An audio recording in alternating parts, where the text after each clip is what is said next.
Ang nakikita nyo ngayon ay ang PET bottle o kaya plastic na botelya na tinatapon lang ang karamihan. Pero kami, sa ngayon dahil tingnan nyo, yan lang ang tulo ng tubig namin. Sagad na.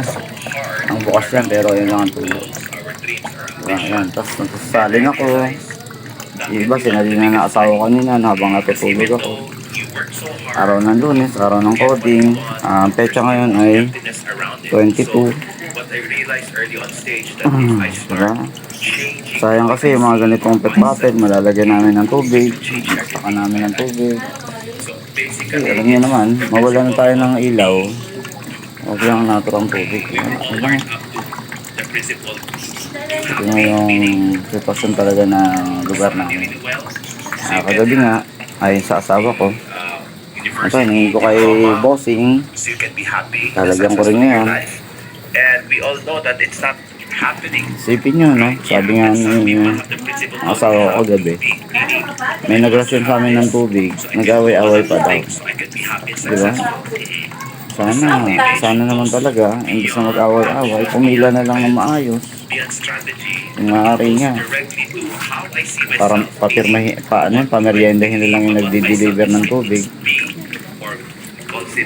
Off ko muna si Coach Rush. Post ko muna. Pag ito, yun nga. Imbis na sana magtulungan, o kaya pameriendahin nyo volunteer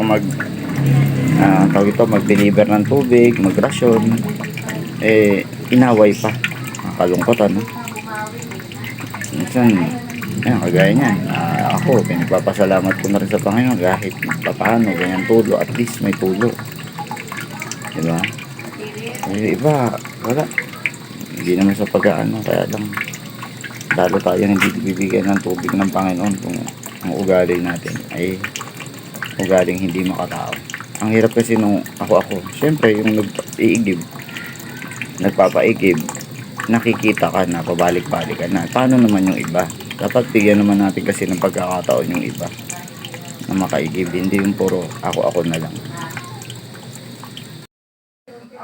Minto na yung tubig. Ito, hindi ko pa nalalagyan. Madami pa ako hindi nalalagyan. Minto na, kahit patak-patak saan. Pero sana tumuloy ito mamaya habang coding ko. Ang dami ko kasing lalagyan pa na tubig na mga nagamit namin. Dahil sa taas, mga wala pa. Kaya yan, drum. Pinalalim ko para makalimutan man at least mahaba pa yung pagpupuno niya. Ang oras ngayon ay 6:41 na at sa awa at tulong ng Diyos, nagkatubig na kami ng tuluyan pero mahina. Pero yan, nakapuno na kami. Hanggang doon. Naglalagyan na namin ng tubig. At dito medyo puno na rin. Sa banyo. Banyo namin madumi dahil hindi nga makalinis ng banyo. Yan, akinola, meron na rin. Kasi meron na rin yun. Hindi makalinis ng banyo dahil kapos nga kami sa tubig. Pagpasensyahan nyo na kung madumi banyo namin. Pinakikita ko lang talaga yung sitwasyon namin dito sa tower din. Yan, mukhang naghihinalo na yung tubig, tumutunog, mukhang mawawala na. Maging hanggang dito. Yan, may mga tubig na rin yan. Kaya sa iba, basura lang yung ganito mga pep bottle.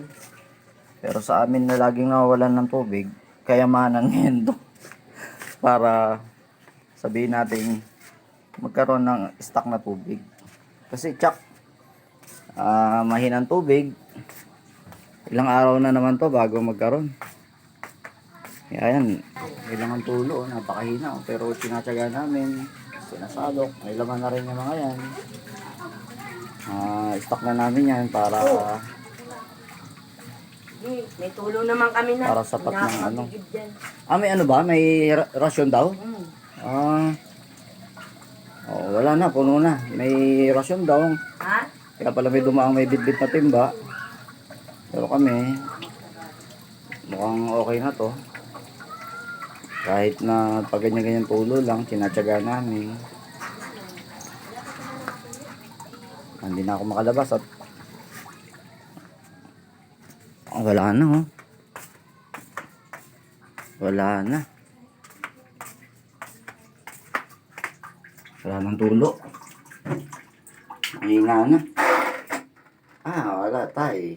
Inaasahan ko pa na makapuno sana para makaligo pero ayan na. Wala nang tulo. Baka magigib na rin ako doon sa rasyon sa labas. Sayang din.